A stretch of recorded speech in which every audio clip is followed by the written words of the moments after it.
Dan selanjutnya kita akan langsung ke JICT Tanjung Priok, Jakarta untuk mengikuti konferensi pers perkembangan terkini jatuhnya pesawat Sriwijaya Air SJ182PK CLC. Kementerian dan lembaga itu perlu kami sampaikan di sini bahwa terdapat alut laut, ya, sejenis kapal, kemudian rib, perahu karet yang diberikan oleh Kementerian dan lembaga, TNI dan Polri untuk dioperasionalkan bersama-sama dalam rangka untuk misi kemanusiaan ini. Itu terdapat 50 kapal. Jadi jumlah yang cukup besar sebenarnya. Ya. Ada 50 kapal, kemudian yang skala kecil seperti rib, sea rider maupun perahu karet, jumlah keseluruhannya kurang lebih sekitar 100. Ya. Dan ini semua sebagian besar masih ada di lokasi pencarian dan pertolongan. Itu untuk alut laut. Kemudian alut udara kita punya 12. Ada dari TNI AU, ada dari Polairut, kemudian Basarnas, serta dari perusahaan-perusahaan yang memiliki sarana udara, khususnya helikopter. Ya. Kemudian untuk alut darat cukup banyak. Namun khusus untuk ambulan kita di BKO-kan sebanyak 8. Ya, 8. Ada dari Dinas Kesehatan, kemudian dari Kepolisian, kemudian dari Basarnas sendiri, kemudian dari PMI, cukup banyak. Ya. Kemudian jumlah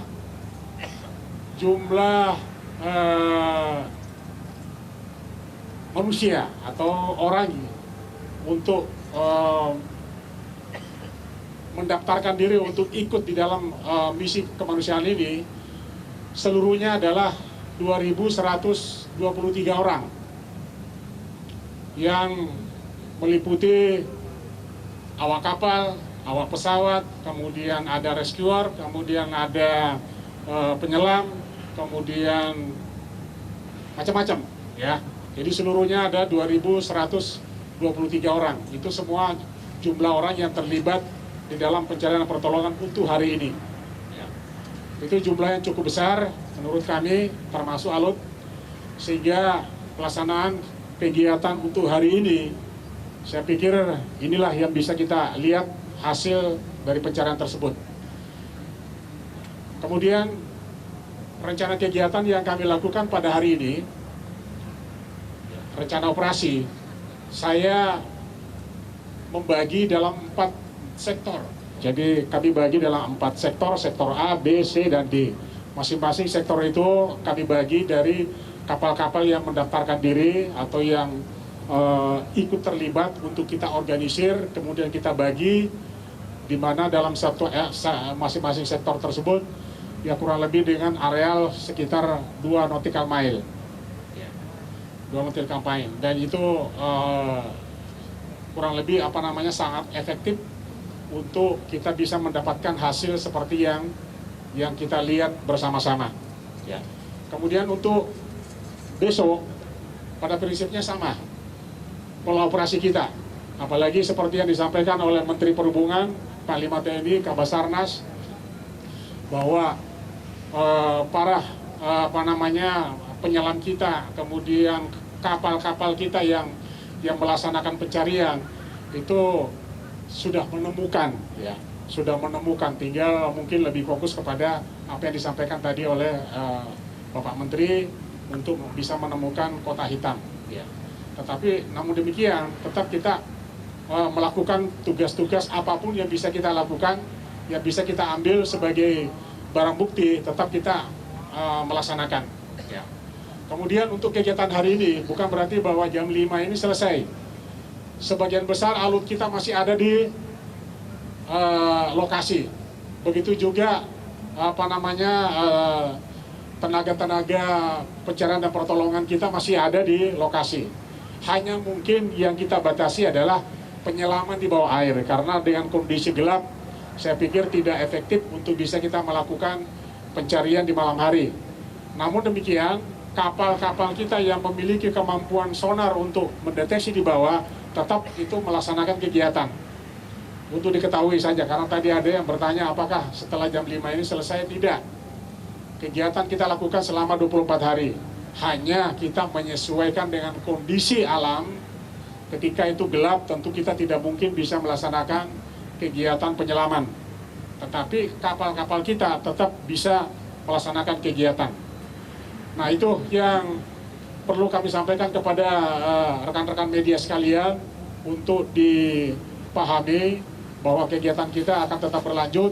Mudah-mudahan harapan kita semua bahwa H+3 besok hari Senin kita bisa mendapatkan hasil yang semaksimal mungkin. Kemudian pola operasi kita tetap sama, kemudian anggota atau tim yang saat ini ada itu tetap kita berdayakan semaksimal mungkin. Saya kira itu yang perlu saya sampaikan kepada rekan-rekan sekalian. Kita memberikan apresiasi kepada tim kita yang tidak mengenal lelah, yang didasarkan kepada jiwa kemanusiaan yang tinggi. Saya pikir itu sebuah kebanggaan dan penghargaan yang tak ternilai yang harus kita berikan kepada rekan-rekan kita. Demikian pula kepada media yang tidak mengenal waktu untuk bisa memberikan inputnya kepada kita semua, kepada masyarakat. Saya kira itu Pak yang perlu kami sampaikan untuk pertemuan di sore hari ini sesuai dengan jadwal yang kami sampaikan untuk perlu kita untuk menyampaikan hasil apa yang telah kita lakukan. Saya yakin bahwa yang telah kita lakukan ini masih banyak kekurangan. Dan kami dalam hal ini adalah Basarnas sebagai koordinator misi pencarian dan pertolongan ini akan kami introspeksi diri, akan kami evaluasi apa yang telah kami lakukan ini, apakah sudah berjalan dengan baik atau masih ada hal-hal yang perlu diperbaiki.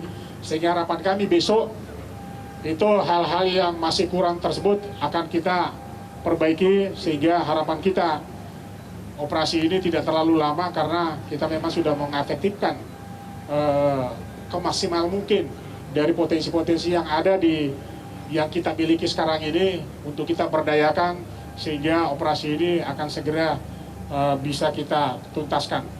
Ya, saya kira itu Pak yang perlu Bapak-bapak, ibu-ibu yang media yang perlu kami sampaikan untuk sore hari ini. Saya pikir apakah perlu ada pertanyaan? Pak, Ya, tadi dikatakan dibatasi aja Pak ya, Ibu. Pak, Ya silakan. tadi dikatakan sinyal black box sudah ditemukan. Oke, izin Pak, tadi dikatakan sinyal black box sudah ditemukan. Saya Sandra dari CNN. Itu titiknya sudah tahukah Pak di mana Pak? Terus kesulitan-kesulitan apa yang ditemukan Pak? Baik barang bukti tubuh manusia ataupun black box yang sampai saat ini masih dilakukan pencarian, kesulitan dan juga lokasi tepatnya Pak di mana?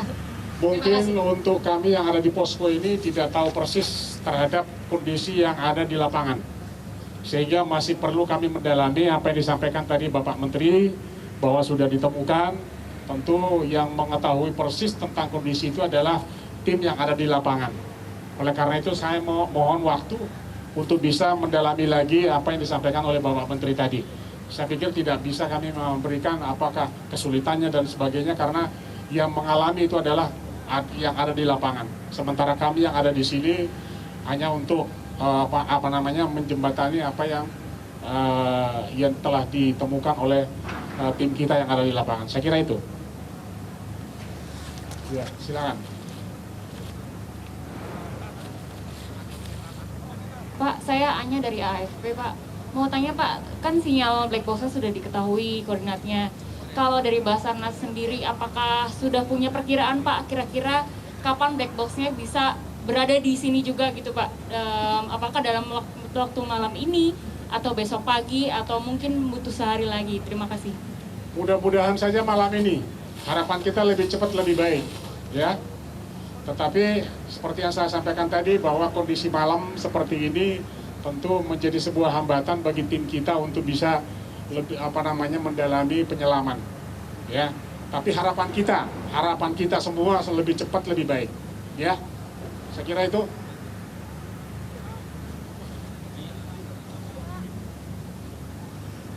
Saya Ardi Suratman dari TV One, Pak. Untuk proses identifikasi apakah nantinya harus menunggu dari penemuan black box atau bisa dengan sejumlah serpihan yang sudah ditemukan oleh tim gabungan ini, Pak?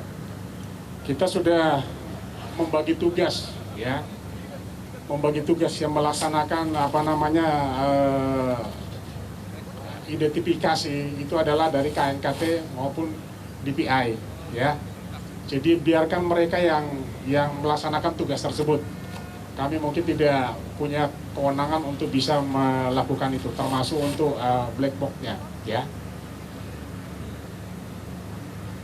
Saya kira cukup, ya. Saya kira itu yang perlu kami sampaikan. Mudah-mudahan bisa dipahami apa yang telah kami lakukan dan sampai. Ya, itulah tadi konferensi pers yang disampaikan langsung oleh Direktur Operasi Basarnas Brigjen TNI Marsikal Rasman.